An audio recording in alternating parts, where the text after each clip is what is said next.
कैसे हैं आप सब। तो आज की इस वीडियो में मैं आपसे बच्चों को बीबीएम यूनिवर्सिटी में एफवाईयूपी सेमेस्टर 4 22-26 सेशन में आप सभी बच्चों को जो माइनर पेपर होने वाला है, ठीक है।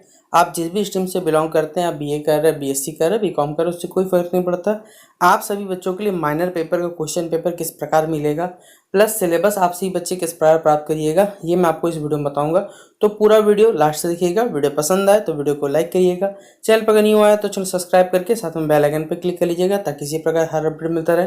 डिस्क्रिप्शन बॉक्स में टेलीग्राम, फेसबुक, इंस्टाग्राम और ट्विटर लिंक अवेलेबल है, जहां फॉलो करना है फॉलो कर लीजिएगा। कुछ पूछना रहे तो सिर्फ फेसबुक और इंस्टाग्राम में आप हमसे जुड़ के पूछ सकते हैं, ठीक है। देखिए, सबसे पहले सिलेबस डाउनलोड करने के लिए बीबीएम ऑफिशियल वेबसाइट है, गूगल में सर्च कर लीजिएगा, बीबीएम क्यों आ जाएगा। ये दिख रहा है एफवाईयूपी एनईपी 2020, इस पर क्लिक करिएगा ना तो आपको इस प्रकार का कुछ इंटरफेस आएगा, जहाँ पे BSc environmental science, BBA vocational, Bengali, botany, chemistry, ये देख रहे हैं। केमिस्ट्री का मेजर यहाँ पर है, माइनर एमडीसी यहाँ पर है, माइनर फ्रॉम वोकेशनल यहाँ पर। अगर कोई भी बच्चा अगर केमिस्ट्री माइनर वोकेशनल रखा है तो ये वाला डाउनलोड करिएगा। केमिस्ट्री अगर डिसिप्लिन वाला रखा है तो आप ये वाला डाउनलोड करिए। दोनों का सिलेबस में अंतर याद रखिएगा। अगर आपको सिर्फ कॉमर्स का क्या चाहिए, माइनर चाहिए, तो माइनर का कॉमर्स का माइनर ये वाला होगा, लेकिन वोकेशनल डाउनलोड करिए, यहाँ से कर लीजिएगा। इसी प्रकार इंग्लिश में भी देखिए, अगर इकोनॉमिक्स का चाहिए, इंग्लिश का चाहिए, तो आप अगर सिर्फ 1B वाला चाहिए तो भाई ये वाला डाउनलोड कर लो। लेकिन अगर 2B या जिसे आप वोकेशनल भी कहते हैं, अगर डाउनलोड करना है तो जहाँ लिखा होगा वही वाला आपका वोकेशनल सिलेबस होगा, अदरवाइज आपका इसी प्रकार रहने वाला है, ठीक है। तो आप यहाँ सबसे पहले जो सिलेबस अपना वो डाउनलोड कर लीजिएगा कि आप सभी बच्चों को जो डिसिप्लिन वाला पढ़ना है या फिर वोकेशनल पढ़ना है। अब आप सभी बच्चों के लिए हमने यहाँ पर क्वेश्चन पेपर रखा हुआ है, आप देख रहे हैं, UGMN 1B, सब्जेक्ट कोड है 304 और ये मैथ्स का है, ठीक है। 22-26 सेशन आप ही का सेशन का है, बीबीएम की यूनिवर्सिटी का है, चिंता मत करिए भाई। हम लोग जो क्वेश्चन पेपर बनाते हैं वो मोस्टली यूनिवर्सिटी के बनाते हैं, ठीक है। तो ये 75 नंबर का पेपर था, टाइम 3 घंटे का, 25 नंबर का याद रखिएगा, 20 नंबर इंटरनल है, 5 नंबर टीचर के आधार पर आपको मिलता है। तो इसलिए हर कॉलेज में माइनर पेपर का क्या करवाया जा रहा है, इंटरनल करवाया जा रहा है, और इंटरनल और एक्सटर्नल का जोड़ के ही आपको 100 नंबर बनेगा।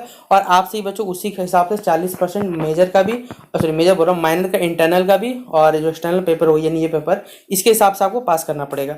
यहाँ पर आपको टाइम 3 घंटा ही मिलने वाला है। इसके अलावा वही सब कुछ में ग्रुप ए में very short answer type question होने वाला है, और जिसमें जो ग्रुप बी होने वाला बेसिक हमारे पास, उसमें क्या है, डिस्क्रिप्टिव पेपर या सब्जेक्टिव जिसे बोल सकते हैं। उसमें टोटल 6 क्वेश्चन पूछा गया, 6 में कोई 4 का आपको क्या करना, जवाब देना है, जिससे आप सही बच्चों का ये पूरा जो क्वेश्चन पेपर है वो कंप्लीट हो जाएगा। यहाँ बोल ही दिया कि अपने हिसाब से जवाब लिखिए, सही रहेगा। ग्रुप ए देख सकते हैं, यहाँ पर आप सही बच्चों को ग्रुप ए में वेरी शॉर्ट आंसर टाइप में 5 क्वेश्चन दिए गए। यहाँ पर A, B, C यहाँ दिख रहा होगा, DE, तो यहाँ पर शॉर्ट आंसर टाइप 5 क्वेश्चन दिया गया। इसके बाद क्वेश्चन नंबर 2 में ये देखिए 5-5 नंबर का, यानी जो हमारे पास सेक्शन ए या ग्रुप ए बोल सकते हैं, तो भाई उसमें से 15 नंबर उठा के दे दिया गया।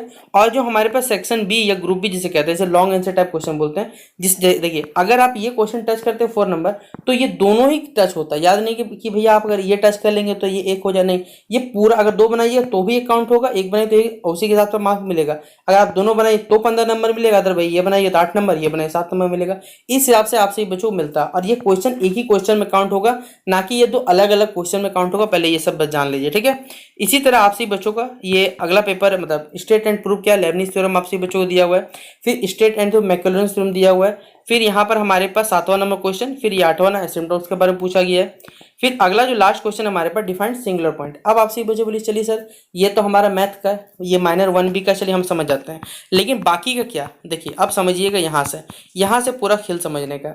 अगर आप सभी बच्चों ने अगर सिर्फ डिसिप्लिन वाला रखा है तो 1B पढ़िएगा, जो कि सेमेस्टर 3 के सिलेबस में मेंशन है। बोले हाँ सर ये बात हम आपने बताया था, तो हम लोग जानते हैं। तो बस भाई अगर आपसे बच्चों का सेमेस्टर 3 में जो भी माइनर पेपर था, तो आपके दोस्त होंगे, आपके दोस्तगण होंगे, उनके भी दोस्त अगर होंगे, तो आपको मालूम होगा भाई सबका जरूरी नहीं कि सब कोई सेम ही माइनर पेपर लेके चलता है। सेमेस्टर 3 में उसने कुछ माइनर पेपर रखा होगा। अगर आपका दोस्त का या आपके कॉन्टैक्ट के थ्रू अगर माइनर पेपर रहता है, दोनों का सेम मिल जाता है सेमेस्टर 3 वाला, तो सेमेस्टर 3 का क्वेश्चन पेपर बस उठा लीजिए, और सेमेस्टर 3 22-26 का MNB बोलिए या फिर सेमेस्टर 4 का जो, ये दोनों क्वेश्चन एकदम याद रखिएगा, एक ही सिलेबस है, एक ही सेशन का क्वेश्चन है, तो आपको यहाँ से बहुत सारे सवाल देखने को मिलेंगे, तो आपको एक रफ आइडिया भी मिल जाएगा कि भाई किस प्रकार का सवाल आने वाला है। तो इसलिए अगर मुझे मिलता है, जैसे मुझे ये मैथ का क्वेश्चन मिला तो मैंने आपको शेयर कर दिया, बाकी अगर आपको कोई क्वेश्चन पेपर मिलता है तो आप मुझे शेयर कर सकते हैं, तो मैं बच्चों को शेयर कर दूंगा। बाकी मुझे भी अगर कोई इसके अलावा क्वेश्चन पेपर मिलेगा तो वो भी आपको शेयर कर दिया। इस प्रकार देखिए एक बॉन्डिंग बनेगा, और बॉन्डिंग के थ्रू आपसे ही बच्चों का जो केमिस्ट्री हो, फिजिक्स हो, हिस्ट्री हो, जो भी सब्जेक्ट्स हो, वो सारा का सारा माइनर पेपर है, previous year question paper available हो जाएगा। तो आशा करूंगा कि आपसे ही बच्चों को जो समझाना चाह रहा था कि वो आप लोग समझ गए कि किस प्रकार आपसे ही बच्चों को अपना क्वेश्चन पेपर मिल सकता है। बाकी अगर आपसे बच्चों को वीडियो पसंद आया तो लाइक और शेयर करने की कमी बिल्कुल मत करिएगा। तब तक के लिए जय हिंद और जय भारत।